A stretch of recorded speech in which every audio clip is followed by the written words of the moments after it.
Hello, everyone. We'll go ahead. You're good. Let's go ahead and start. Yeah. Yeah, okay. Okay.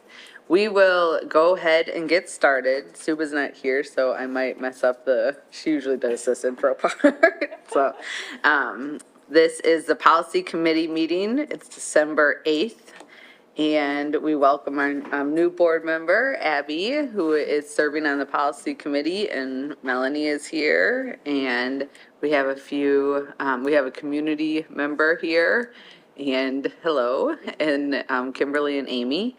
So we today are digging into a few things, and I will hand it over to Dr. Yanni to get us started.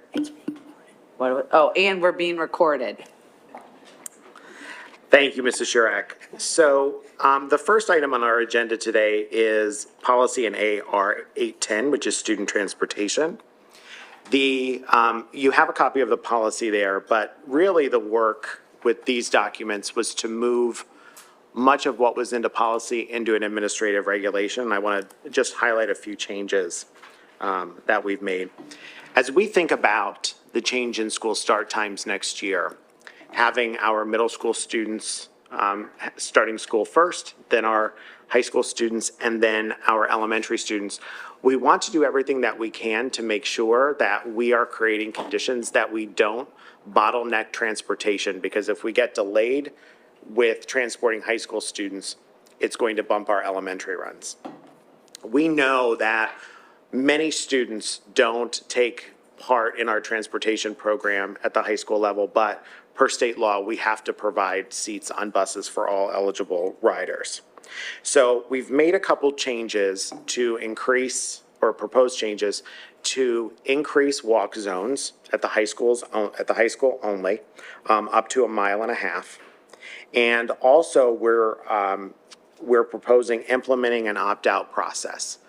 What that opt-out process will do, it'll be a formal process where families will say that if they do not desire to have their children get transported by the district, they'll be able to opt out. We won't have to reserve a seat for that student. And what that will do, that will naturally reduce some of our runs. Obviously, this would not impact any student that has guaranteed transportation because of an IEP or a 504. And also, if students receive a parking pass for either high school, they would not be granted transportation. We also know that we have a bus driver shortage, just like every other school district, I think, in America at this point. And so anything that we can do to find efficiencies on our run will be to our benefit. If the board is amenable to this, what we would do by January 2nd, we would communicate out to families the increase in the walk zones. And we're actually looking to have our transportation schedules out to parents, guardians, and families by mid-July, given the magnitude of the change with school start times. Happy to answer any questions. I have a question about the bus passes. Not the bus pass, the parking passes. Are they able to be used over two people if two students each has a car that they can use on different days? I don't know the process, and I was just wondering that. And if that not allowed to, would that be something to consider a shared pass? That I have to check with our high school principals. I'm not sure, Okay, but I can get that information. okay.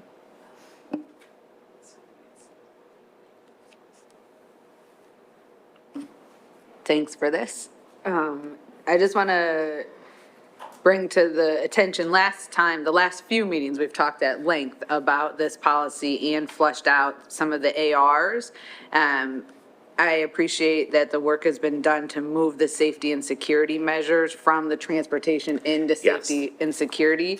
And just for the public's note that was to streamline and to align our processes to ensure that we were following things in an equitable manner and weren't duplicative. So though what you see stricken, yes. Yeah, that's it. Struck, crossed out in the, there we go, last, in the AR about safety, it's not absent in another area I want to point the, public's attention to. It is just in our safety and security 705. Exactly. And, you know, one of the things as we're reviewing policies where there is language that is either duplicative or sometimes there might be language in contrast from one another, we're cleaning that up. So thank you for that, Mrs. Sherrick. And also included is a sample letter that we have prepared for school start times with the information, not only about the changes in school start times, but the expansion of the high school walk zones and the opt-out process that we have prepared, and we're still reviewing that. And that will go out, assuming the board is okay with all of this and this moves forward, that will go out shortly. This is a more logistical question, so you can pull me up or table it. I guess I wonder with the transportation communication going out so early this year to our district, are we also already in connection with the private schools and also giving the same option to our private school families to opt out? I believe so, but I will check with our transportation department. It makes sense that we would do the same process. Oh, I'm sorry. Oh, hello. Yes. Welcome. Good to see you again. We have something called an Act 372 form, so it's required for all non-public schools. So if they're interested in transportation, they specifically have to opt in. Yeah, I guess what I was asking, in my experience, my middle daughter goes to private school. It doesn't come till much later, so I didn't know if the time, and I didn't know if the timeline would be moved up for that form as well. For the details, No, just for even signing up. In my, like, if we're sending out the opt-out things for this in January, that information, it could just be my experience and not the district, usually comes out later. So I didn't know if we were aligning those timelines. so we end up sending the information out in March every year. So if you're not getting it until much later, it might just be that your school delays sending it. Got you. No, I meant even like March to January, that, yes. Okay. March. Yeah, I just didn't understand that. I think the question is, since we're communicating earlier this year, like in January, can we get information to the private schools and ask the private schools to communicate in January as well? So we send out information in March, but families are able to opt in a year in advance for the next year. So if anyone wanted to opt in, it's been open since last year that they were able to opt in for this coming year, and it's open now for this coming year to opt in. Are you just saying like clearly communicate an extra just step? clearly communicating, the question or the assumption behind it is there could be some private school families that would opt out differently based on this information, or it might affect, like, you know, I don't know if it will, I haven't thought about it much, but in my house, it could be different. So that might give us some efficiencies to know about sooner, if we just streamline the communication. But food for thought. Yes. You all are deeper in it than I am. Yeah, we do have communication that has to go out earlier this year just because we may shift some of the transfer locations. So we are sending things out earlier, and we will talk about that. Thank you. Thanks, Kate. I know what you mean. All right, moving on to 705, which is safety and security. We are updating the administrative regulation. So we want to make sure that everyone understands that we have video on buses, LMSD buses, those buses that we own that are our runs. We're not talking about the third-party buses that we contract with. But we want to make sure that we're clear with our security footage information, because we have cameras on buses and we have cameras in schools. So every time a bus runs, if there's a camera on it, that camera runs. And so typically, when we think about security footage in one of our buildings, there's 14 days worth of footage that we can go back. Because of the number of runs that we have, typically on a bus, it's 7 days. There may be instances where we have more than 7 days of footage, but typically LMSD owned buses, that footage can be viewed for 7 days. And again, this is, as Mrs. Shurak said, as we're, cleaning up language and policies, it makes sense to put camera footage in this policy rather than to have it solely in another policy.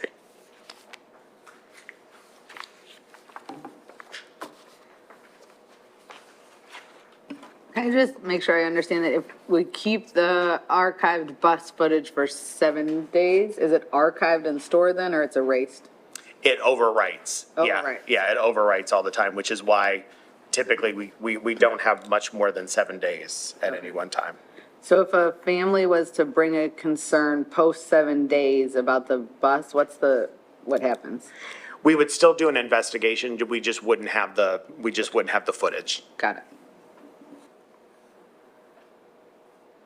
What's the reporting requirements if there is an incident that happens on the bus? What's the timeframe? So we have a form on the website, and it's also in our pathways of communication under making practices public. So there's a form that families can submit, or they can actually reach out to the transportation department or building principal. And what bus drivers are they required to report within a certain drive, if they know of an incident? Bus drivers should be reporting things immediately. Yeah, I'm sorry if I misunderstood your question at first.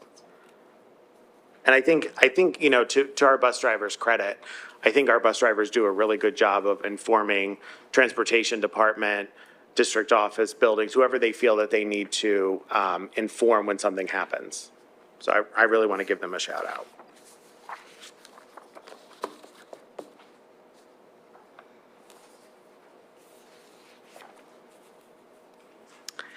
Up next, we have 151, which is student athletics.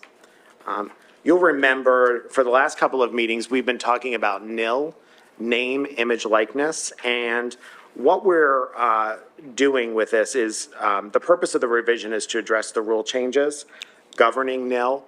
What we don't want to infringe on any student's rights, but we want to make sure that students are also protected and that the district is protected, and that we don't have conditions in place that violate PIAA rules. So really what you're seeing here is really a purpose statement that we're going to continue to workshop, because what we'd like to do is not just have it be athletics, but athletics and extracurriculars. Because while NIL right now is largely viewed from the athletic standpoint, it's only going to be a matter of time until, there's media attention around kids that would be involved in extracurriculars. I'm thinking things like robotics. At some point, there will be, opportunities for, or potential opportunities for students to become well-known in that range. So we want to make sure that we have. Okay. That's okay. We didn't have it in our packet. But, Oh. But so, So 151 is not included because it's not. in each. Actual, right. Okay. We were just looking for it in the. Oh, I'm sorry. No, that's okay. If I have a question, you want me to ask that now? Sure, yeah, absolutely. So this is a little bit connected to the communications meeting we had last week, that we talked a lot about social media, and it was shared by our communications team that sometimes the student pages and activity pages and EC pages get much more traction than our own district pages. Not surprising, because students are excellent creators.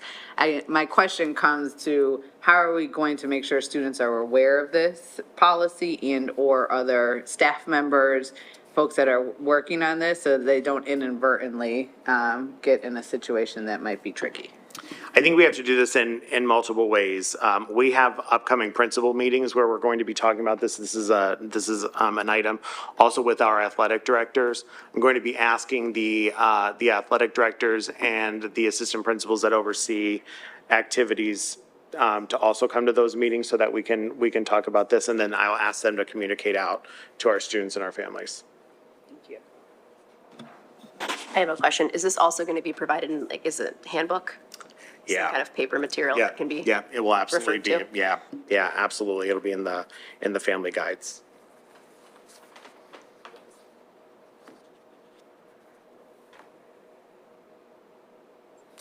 All right, So that will be a repeat first reading? repeat A repeat first reading. And then move to adopt in January. And then for student transportation, for 8, 10, and 705, can we move those for adoption? Yes, they've already been on for the first reading, so yes. Okay. Thanks.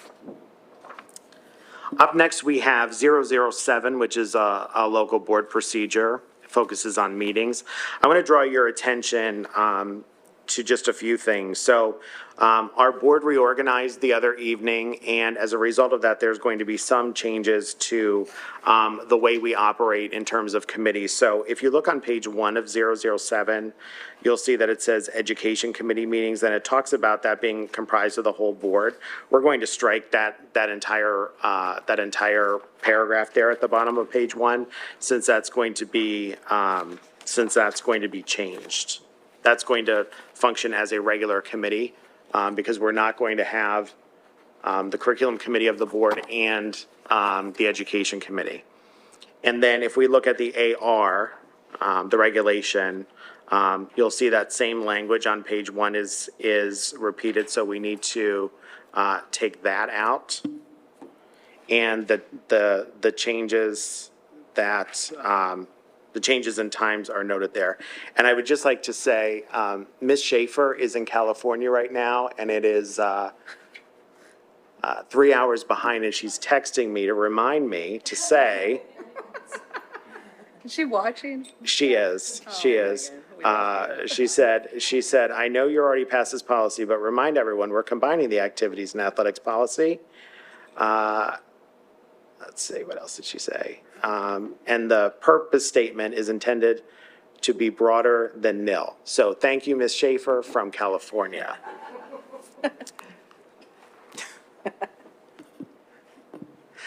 One of the first days that I was here in the district, I was running a meeting and Megan sat down, and right before she sat down, she said, I just want to let you know I'm going to be judging you during this entire meeting. So it's good to know that even from California, she has kept up that, she has kept up that same, that same intense focus on my leadership, so. Before the sunrise. Yeah, even before the sun rises. So, looking at the regulation for 007, we have the change in time. We're going to remove the information about the Education Committee. And then on page 2, under agendas, we're just cleaning up so that the language in this actually reflects the way our agendas run, to make sure that we're in compliance.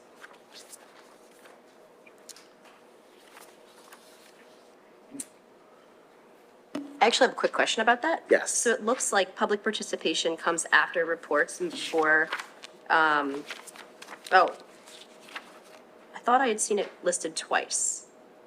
Never mind, I'm sorry. So we're having one single public participation part still. Yes. Okay, for Yes. some reason I thought I saw it twice. Okay. No, Abby, you're right. On page 3, we just need to change the language because it says to take all audience recognition during the first audience recognition Oh, that's what I period. saw, right. Yeah, you're right, Yeah. Abby. Yeah, we have Okay. to strike Yeah, that. so So just there will strike just be that. one? Yeah. Okay, thank Yeah. you. And then I guess we would just also make sure that says whichever we're going with, public participation Yes. versus Yeah, to yes. align the language. School code actually refers to it as public participation. Great. Just clean up that language. And then on page 5, under voting, there are a number of votes prescribed by school code that require a certain number of board of affirmative votes. So in voting A on page 5, as currently required by the Pennsylvania School Code, we just changed, cleaned up some language there. And then those are the items that require 2/3 of a vote. And then below that are the types of votes that require a majority. And then on page 7, use of recording devices, that's been added. I believe we added that in here just to make it clear that how we operate and how long those recordings are available, just for greater transparency so that, you know, everyone is aware of how we operate. But nothing's changing. No. What you're actually doing, you're just putting it. We're just memorializing practices. Yeah, memorializing practice.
Any questions with any of that?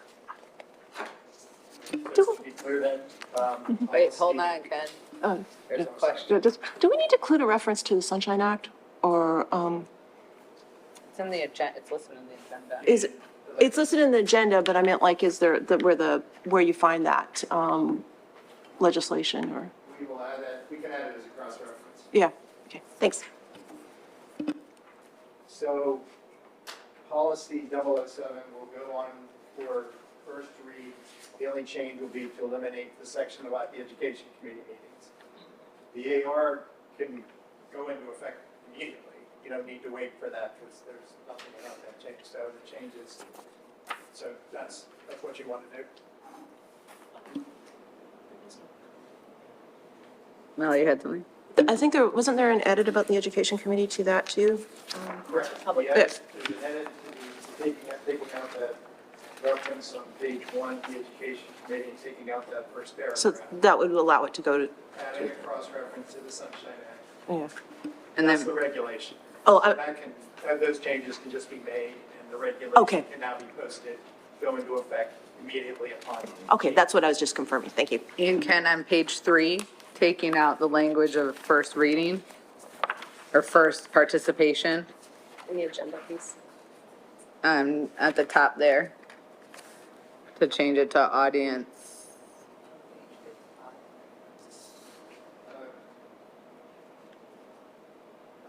It says the board president or other meeting chair may elect to take all audience recognition.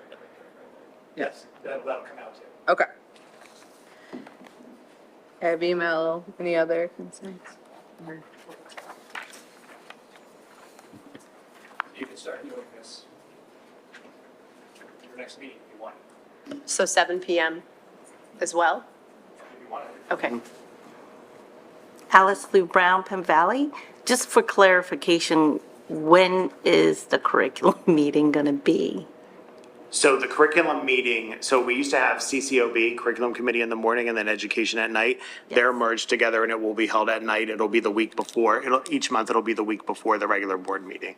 So we're gonna put all those dates out on the website probably by Monday. Okay, so just not the morning. No, you're not going to have the curriculum meeting in the morning now? No. It's just going to be at the It'll just night gonna one? be at night, yeah. Thank It'll you. be on Yeah. Mondays, I believe. Yeah, Mondays. Okay.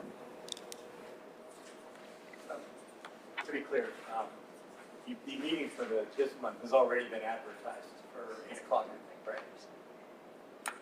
It'll be re-advertised for, Re-advertise yeah, Advertise it for Yeah. 7, that's Yep. fine. For the 18th, yes. December 18th. Yes. Yes. Got you. Okay. Okay, anything else? Okay. Moving on, we have the Administrative Regulation 2064.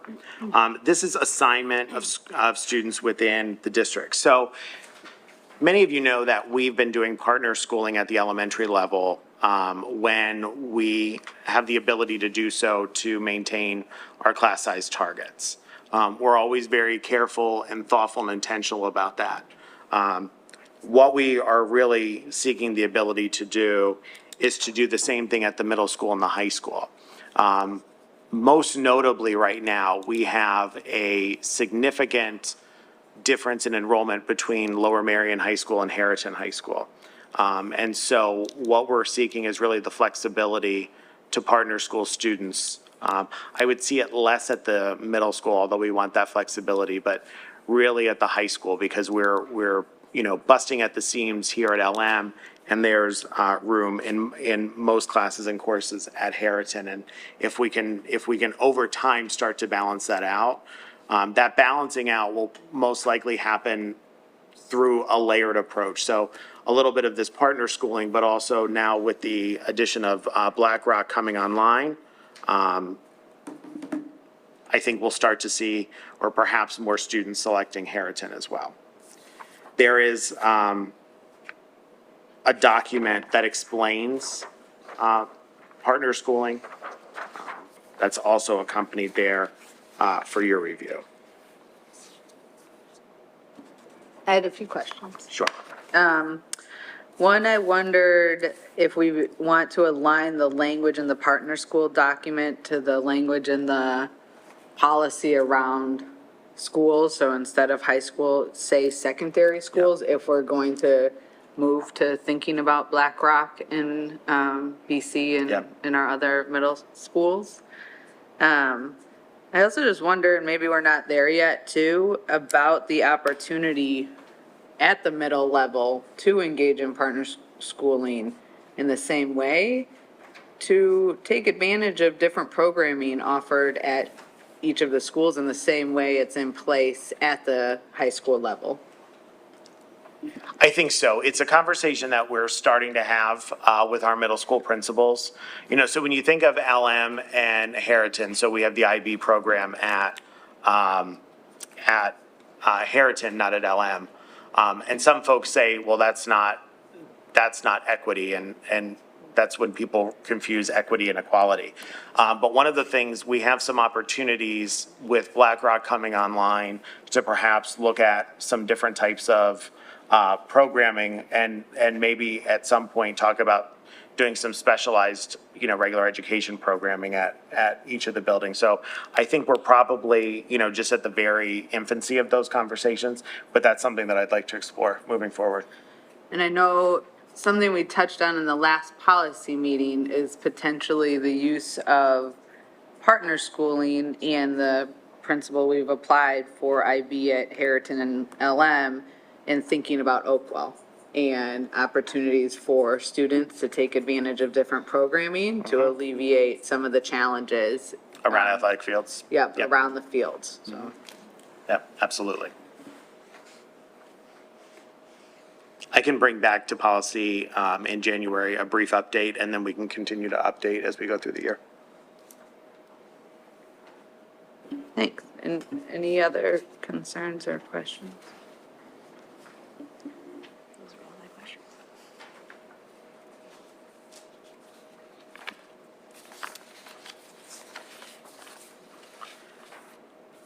And we have two. Me again. Hi. Um, Megan's probably laughing. We had talked about this briefly, but I see it coming up here. For a future policy meeting, wondering about how we make it clear that our district will be having kindergarten as part of its tier one curriculum programming for everyone. So that when we say like caveat at the kindergarten level for partner schools and other pieces, we know that that's part of our full offering. Right. I think, yeah, we can absolutely clarify that. I think one of the, with the implementation of universal full day K next year. We know that students from at least one school are going to need to be partner schooled, just because of space limitations. But I think we can clean that up to make it clear that kindergarten is going to be, full day kindergarten is going to be for everybody, but there might have to be partner schooling on, on some level. Yeah. Look at her texting me, like rapid fire.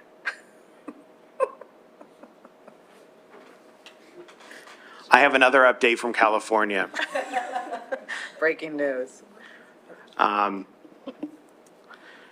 According to Megan Schaefer, Esquire,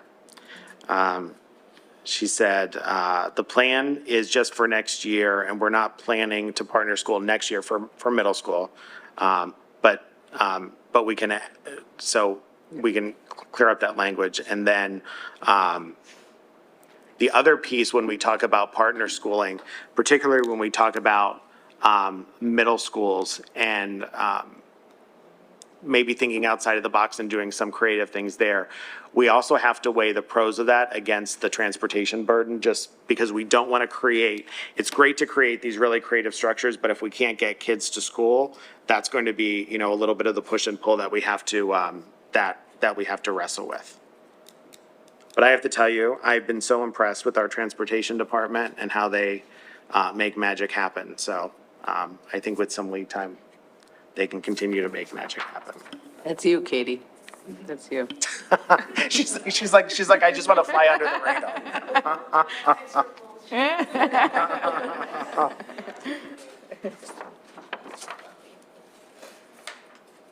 And then we have 202. So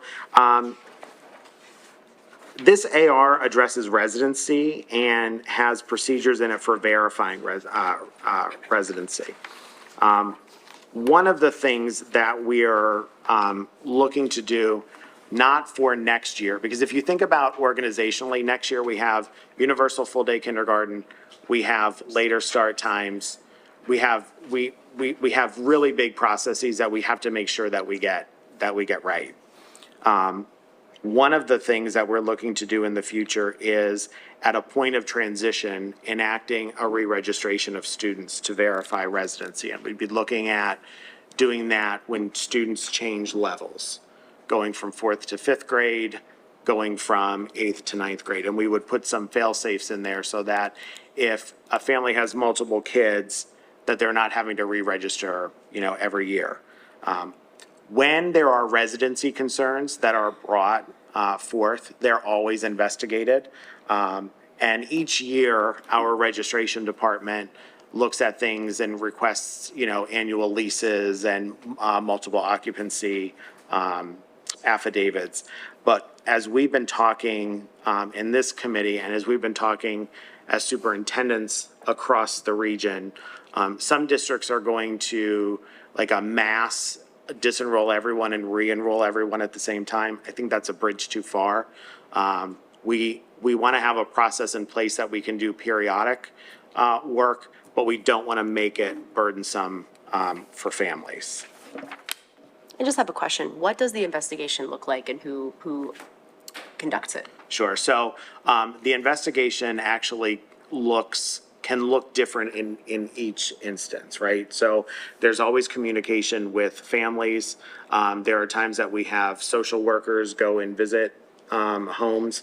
It's really difficult to prove that a student isn't living in a certain place. So it's, it's time consuming, it's labor intensive. Many times it's, our bus drivers are integral to that, because they'll say, we see kids getting dropped off at a certain bus stop. I don't know if there's anything anyone wanted to add. No, there's a fair amount of due process that goes into this. The district can't just make a conclusion that, oh, we don't think they're living there. The student actually has a right to an actual hearing in front of an independent, in front of a hearing officer who works on behalf of the board. So there has to be actual evidence. Sometimes it's done by, Amy already told me to do that, I forgot. There has to be real evidence. Sometimes it's testimony, sometimes it's even occasionally it's necessary to actually hire an investigator. But I want to be clear that even if we find that a student is not living here, it's not like we say tomorrow you're done. I mean, we are very thoughtful and proactive in helping that family transition and, support that process. So, even if we found out, for example, maybe the Chirac family doesn't live here, we wouldn't say, Monday you're done. We would support the family moving forward because ultimately we don't want there to be a lag in the children's education, right? It feels, and some districts do cut it off that quickly. That just seems counter to our mission of supporting students and families. Again, this isn't something that we'd be looking to do for next school year. This is sort of proactive planning for the future. Yeah, I appreciate that shift. I know we had a lengthy conversation at our last meeting about some of the needs for this and implications and digging into some of what Abby mentioned about like, how does this actually happen and what do we do? So appreciate knowing that it would not be for next school year, but setting us up for the future. And it tracks with us needing to find different opportunities and make sure that we are putting everything together. The one question I would have is, I know you mentioned the caveat for or having some guardrails for not having families to need to do it every year. I also wonder, would just put on the radar some guardrails for, in connection to the partner school policy. Like if I forgot to sign up my kid, but I am a resident and now get moved to a different school, could be pretty disruptive. So Yeah, would we like can- to see that in however it rolls out. Absolutely, absolutely. The other thing that I will say, Ms. Schaefer recently shared with principals reminders about residency, because quite honestly, sometimes what we hear is we think we have a student at X school that isn't residing in the district. And so we always look into those things, but making sure these things don't happen all the time. So to bring it to the conscious level of principals and the administrative team have been important.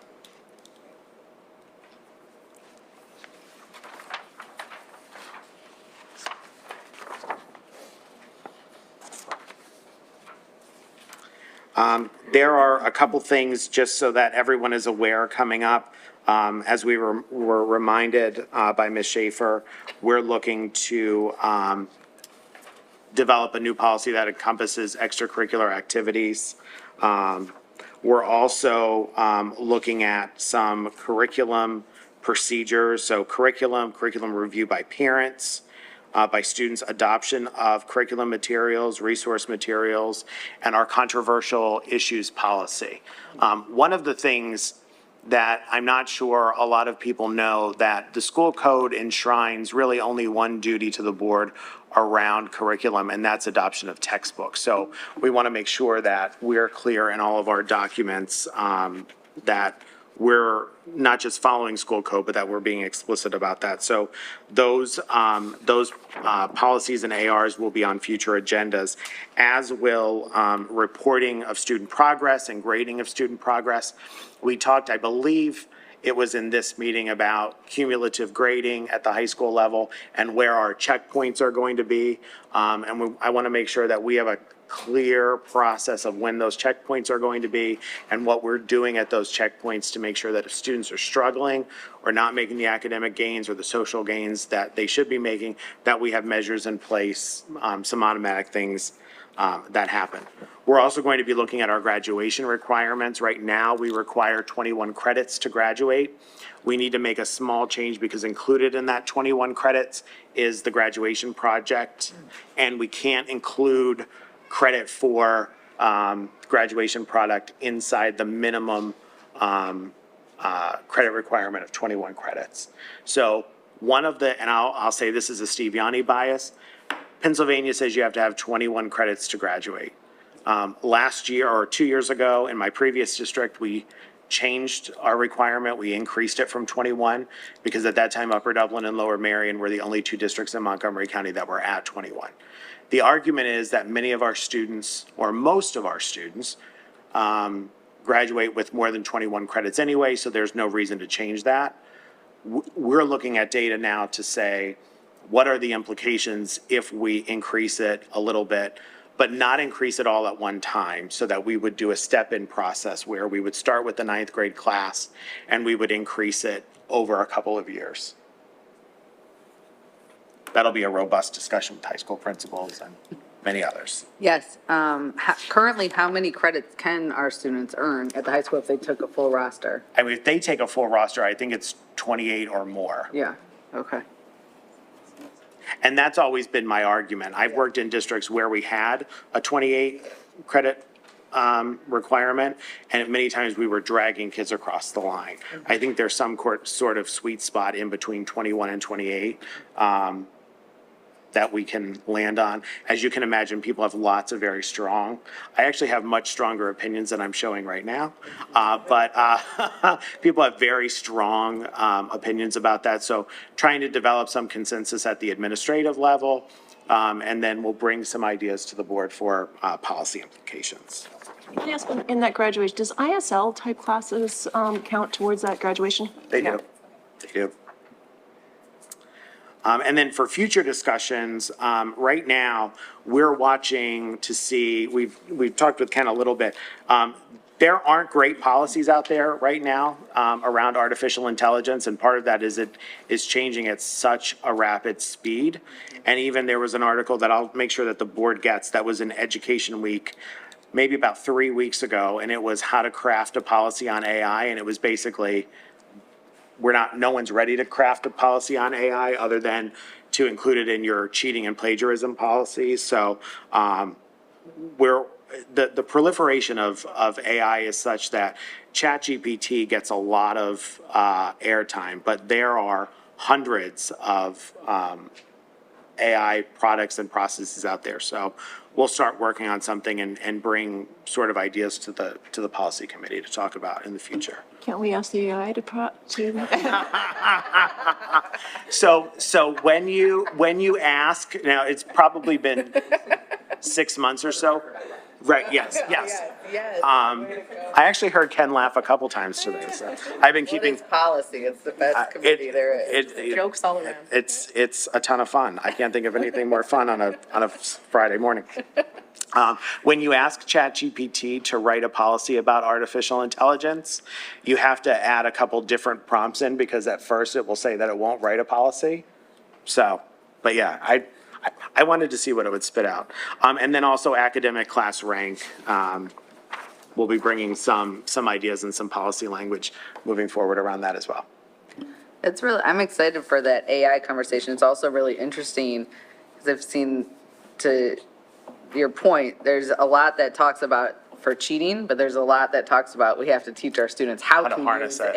AI and use it, and it is not cheating in some cases. No, and so it is quite interesting. And actually, one really relevant example, we had to translate a document into Arabic maybe about 2 weeks ago. And Google Translate has been our go-to when we don't have someone that can physically translate it to it.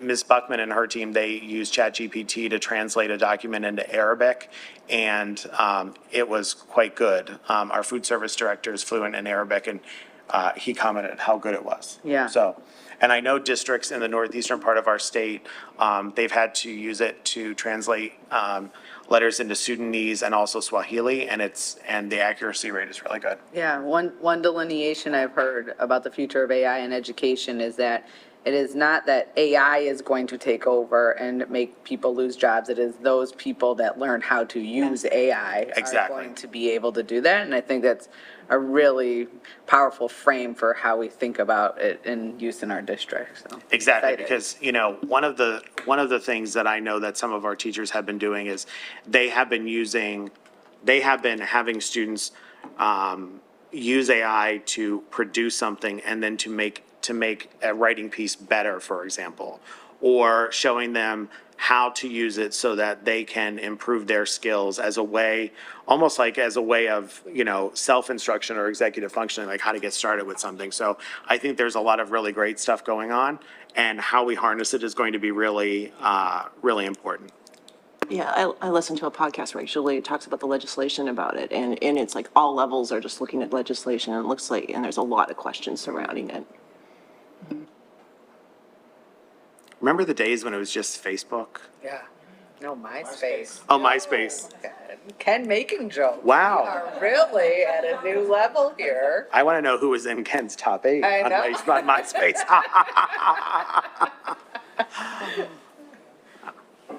Okay. That brings us to the end of our policy work. I'm not sure if there's community input.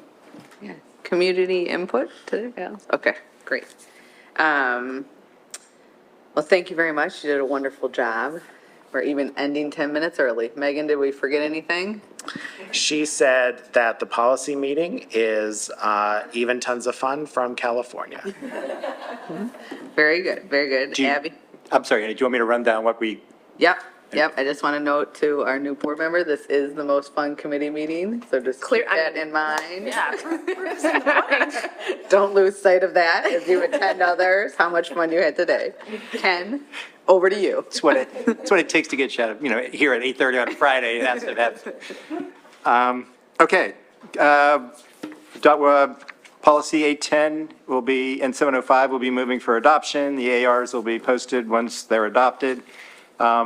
Policy 151 is staying on for what's called a repeat first read. We have to do that in order to make sure we don't have to bring it back, for 2 additional readings. It's just the way the policy, there has to be a first reading and an adoption, and if you don't do it right away, you need to keep it on the agenda.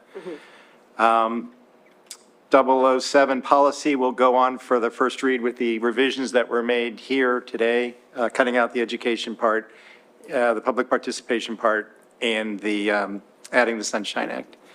AR 206-4 and 202 will go into effect immediately. 007 regulation will go into effect immediately with the changes we discussed. And are we moving, we're not moving policy 151 to first read though, are we? No.